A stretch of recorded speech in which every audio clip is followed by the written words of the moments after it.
నమస్కారం.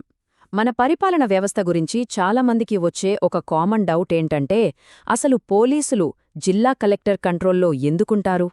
ఈ ప్రశ్న చాలా సింపుల్గా అనిపించొచ్చు, కానీ దీని వెనుక మన ప్రజాస్వామ్యానికి సంబంధించిన చాలా పెద్ద కారణమే ఉంది. పదండి, ఈరోజు దాని గురించే సులభంగా తెలుసుకుందాం.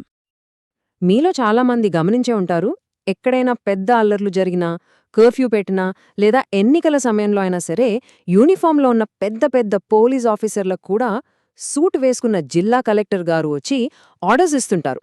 అసలు ఒక సివిల్ ఆఫీసర్ పోలీస్ ఫోర్స్ని ఎలా కమాండ్ చేయగలరు? దీని వెనుకున్న లాజిక్ ఏంటి?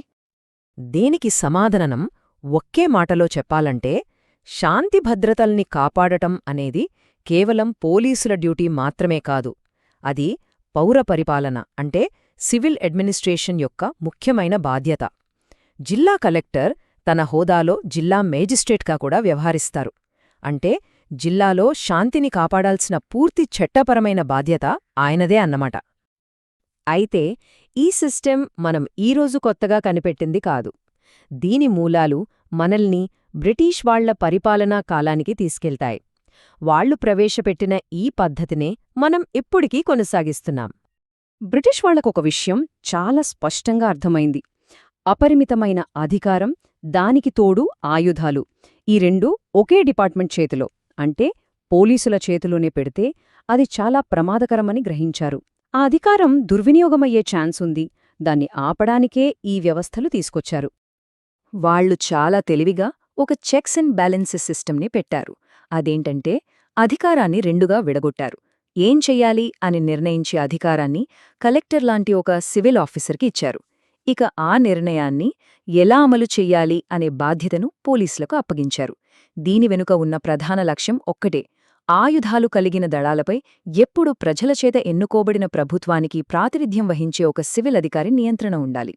మనకు స్వాతంత్ర్యం వచ్చాక కూడా ఈ మంచి పద్ధతిని కొనసాగించాలని నిర్ణయించుకున్నాం. ఇది కేవలం బ్రిటిష్ వాళ్లు పెట్టిన పాత సంప్రదాయం మాత్రమే కాదు, మన ఆధునిక భారత చట్టాల్లో దీనికి చాలా పటిష్టమైన స్థానం కల్పించారు. చట్టమేం చెప్తుందో చూద్దాం. మన చట్టాలు ముఖ్యంగా క్రిమినల్ ప్రొసీజర్ కోడ్ అంటే సిఆర్పిసి, అలాగే రాష్ట్ర పోలీస్ చట్టాలు జిల్లా మ్యాజిస్ట్రేట్కు చాలా విస్తృతమైన అధికారాలిచ్చాయి. ఉదాహరణకు సెక్షన్ 144 విధించాలన్నా, కర్ఫ్యూ పెట్టాలన్నా లేదా పెద్ద పెద్ద ఊరేగింపుల్ని నియంత్రించాలన్నా, ఇలాంటి అత్యవసర పరిస్థితుల్లో శాంతి భద్రతల కోసం పోలీసులకు నేరుగా ఆదేశాలు జారీ చేసే అధికారం ఆయనకే ఉంటుంది.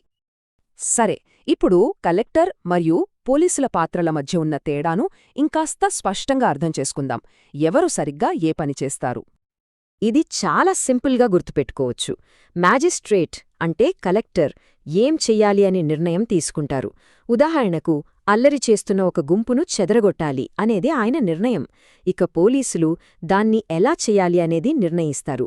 అంటే వాటర్ క్యానన్లు వాడాలా, లాఠీచార్జ్ చేయాలా, టియర్ గ్యాస్ ప్రయోగించాలా అనేది వాళ్ల ఆపరేషనల్ డిసిజన్. సో నిర్ణయం మ్యాజిస్ట్రేట్ది, అమలు పోలీసులది.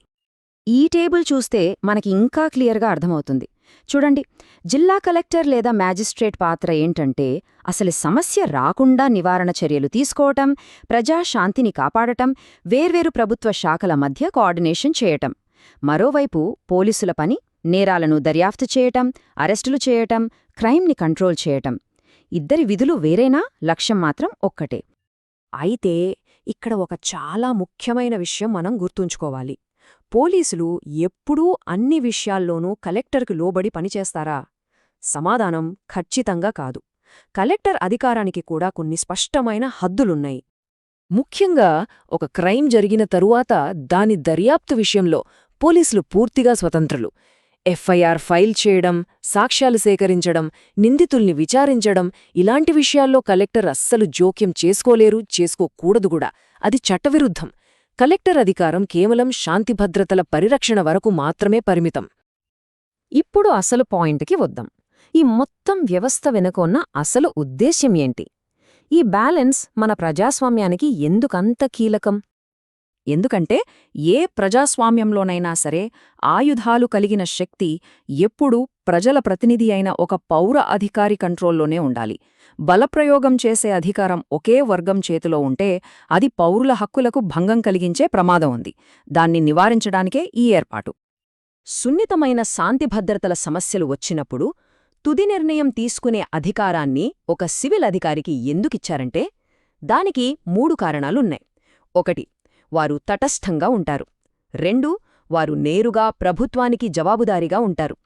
3 చాలా ముఖ్యమైనది, వారు కేవలం బలప్రయోగంలో కాదు, సమగ్రమైన పరిపాలనలో శిక్షణ పొంది ఉంటారు. సరే, ఇదంతా థియరీపరంగా బాగుంది.